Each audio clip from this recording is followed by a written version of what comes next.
Advance farming knowledge या चॅनलवरती आपलं स्वागत आहे. आपण शेतामध्ये जे सेंद्रिय खत टाकत असतो, सेंद्रिय खतामुळे होणारे फायदे आपल्याला तर माहितीच आहे. परंतु सेंद्रिय खताची क्वालिटी कसली असली पाहिजे किंवा सेंद्रिय खतची निवड कशी केली पाहिजे, आपण त्या संदर्भात आपण या ठिकाणी माहिती घेणार आहोत. उच्च दर्जाचं सेंद्रिय खत कसं वापरलं गेलं पाहिजे किंवा कसं खरेदी करायला पाहिजे, त्याचे काय निकष असले पाहिजे, त्या संदर्भात आपण या ठिकाणी माहिती घेणार आहोत. तर बघा शेतकरी मित्रांनो, या ठिकाणी या शेतावरती जे आहे शेतकऱ्यांनी इथं सेंद्रिय खत टाकलेलं आहे. इथे एक गंज टाकलेला आहे, तिथे एक गंज टाकलेला आहे. हे जे सेंद्रिय खत आहे त्या शेतकऱ्यांनी घरच्या घरीच तयार केलेलं आहे. आणि बघा शेतकरी मित्रांनो, एकदम चांगल्या क्वालिटीचं हे सेंद्रिय खत आता तयार झालेलं आहे. या ठिकाणी आपण जर असं वास घेऊन बघितला ना, तर याच्यातून वास सुद्धा येत नाहीये. म्हणजे याचा अर्थ हा हे जे सेंद्रिय खत आहे पूर्णपणे कुजलेलं आहे. सेंद्रिय खताची सगळ्यात महत्वाची ओळख असते शेतकरी मित्रांनो. सेंद्रिय खत तयार करत असताना जे आपण शेणापासून किंवा पाळ्यापाचोळा टाकून जे सेंद्रिय खत तयार करतो, त्यामध्ये महत्वाची गोष्ट असते शेतकरी मित्रांनो, का सेंद्रिय खतामध्ये चांगल्या क्वालिटीचं जर आपल्याला सेंद्रिय खत बनवायचं असेल तर ते एका चांगल्या खड्ड्यामध्ये ते टाकलं गेलं पाहिजे. त्याच्यानंतर त्याला त्या ठिकाणी कुजवलं गेलं पाहिजे चांगल्या प्रकारे. जर ते 4 ते 5 महिन्यापर्यंत चांगल्या प्रकारे कुजलं आपलं, तर 5व्या महिन्यानंतर एकदम चांगल्या पद्धतीचं क्वालिटीचं आपल्याला सेंद्रिय खत मिळतं, जे पूर्णपणे कुजलेलं असतं. पूर्णपणे कुजलेल्या शेणखताचं काय महत्व आहे ते आपण पुढे सांगतच आहे मी. परंतु सेंद्रिय खताची निवड कशी केली पाहिजे त्या संदर्भात आपण पहिले माहिती घेऊन घेऊ. तर आता हे जे माझ्या हातामध्ये सेंद्रिय खत आहे शेतकरी मित्रांनो, याचा कलर बिलकुल असा तपकिरी रंगाचा आणि काळसर झालेला आहे. ही त्याची पहिली ओळख. रंगावून जर ओळखायचा असेल तर तो तपकिरी आणि काळसर दिसला पाहिजे. तर अशा पद्धतीचा जर आपण या बघत असाल शेतकरी मित्रांनो, अशा पद्धतीने दिसला पाहिजे.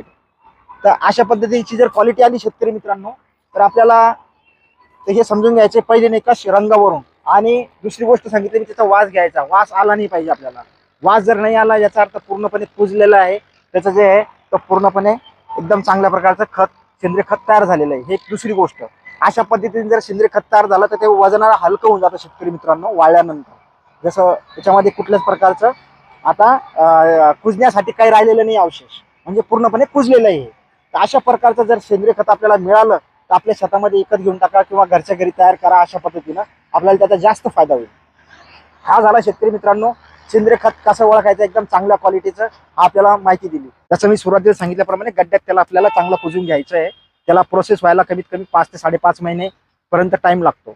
आणि त्याच्यातलं पाणी जे आहे जमिनीत झिरपलं नाही पाहिजे, एवढंच पाणी टाकायचं आहे. आणि चांगल्याच खड्ड्यात आपल्याला शेणखत जे आहे आपल्याला कुजवायचं आहे. वरच्या वर कुजवायचं नाही आहे, जेणेकरून पावसाचं पाणी पडेल, इकडचं पाणी येईल, ते वाहून जाईल. त्याच्यामधलं जे न्यूट्रिएंट्स आहे म्हणजे अन्नद्रव्य ते वाहिले नाही पाहिजे. याच्यासाठी आपल्याला खड्ड्यात बनवायचं आहे. आणि हे प्रोसेस होण्यासाठी आपल्याला 5-5.5 महिन्याचा एवढा कालावधी कमीत कमी लागतो. एवढा कालावधी दिल्यानंतर एकदम चांगल्या प्रकारचं अशा रंगाचं भुरभुरीत असं शेणखत आपल्या शेतामध्ये तयार होईल. आणि ते शेणखत आपल्याला एकरी 1.5 ट्रॉली आपल्याला वापरायचं आहे. त्याच्यानंतर आपल्याला फार चांगला त्याचा फायदा होईल. जे आपण चांगल्या क्वालिटीचं कुजलेले शेणखत आपण ज्याला म्हणतो आपल्या जमिनीमध्ये टाकतो, तर आपल्याला हे मातीत चांगल्या प्रकारे मिक्स झाला पाहिजे. अशा पद्धतीने आपल्याला टाकायचं आहे, जेणेकरून आपल्या जमिनीमध्ये चांगल्या प्रकारचे जे सहजीवाणू आहेत त्याची चांगल्या प्रकारची निर्मिती होईल. आणि त्याच्यामध्ये जे सेंद्रिय खतामध्ये जे नत्र, स्फुरद आणि गंधक याचे जे पोषण तत्व आहे ते आपल्या पिकाला मिळेल नंतर. तर अशा पद्धतीचं आपण जर चांगल्या प्रकारचं कुजलेलं शेणखत झालं तर आपल्याला त्याचे पोषक तत्व पूर्ण मिळेल आपल्याला. हा झाला एक महत्वाचा फायदा शेतकरी मित्रांनो. आणि सेंद्रिय खताचं महत्वाचा भाग असा असतो शेतकरी मित्रांनो, आपल्या जमिनीमध्ये ह्युमस तयार होण्यासाठी सेंद्रिय खत किंवा जेही कुजणाऱ्या वस्तू असतात, जसं पाळापाचोळा असेल, सेंद्रिय खत असेल, तर ह्या आपल्या जमिनीमध्ये टाकल्यानंतर आपल्याला त्यापासून खत मिळतात. जसं आपण कंपोस्ट खतही म्हणतो. त्याच्यामध्ये बॅक्टेरिया असेल, कुठली बुरशी असेल, त्या बुरशी म्हणजे जीवाणू बॅक्टेरियाच्या मार्फत जे आहे तर आपल्या जमिनीमध्ये सहजीवाणूची संख्या वाढते. आणि ती संख्या वाढल्यानंतर आपल्या जमिनीमध्ये उपलब्ध जे अन्नद्रव्य आहे ते पुरवठा करण्यास ते आपल्याला अतिशय मोलाचं असं सहकार्य करतात. तुमचं सगळ्यात महत्त्वाचं आहे नायट्रोजन असेल किंवा फॉस्फरस असेल किंवा गंधक असेल, तर ह्या सगळ्या गोष्टीचा उपलब्धता करण्यामध्ये यांचा फार मोठा रोल असतो. आणि याच्यामध्ये जे पोषण तत्व असतात तेही त्याच्या आपल्याला पिकाला याद्वारे मिळतात. हे आपण टाकल्यानंतर याचा साहजिक फायदा असा होतो शेतकरी मित्रांनो, हे टेम्पररी काम नाही करत, हे लॉंग टर्म काम करतं. एकदा टाकल्यानंतर कमीत कमी 2 ते 3 वर्ष आपल्याला चांगला परिणाम आपल्या जमिनीमध्ये दिसून येतो.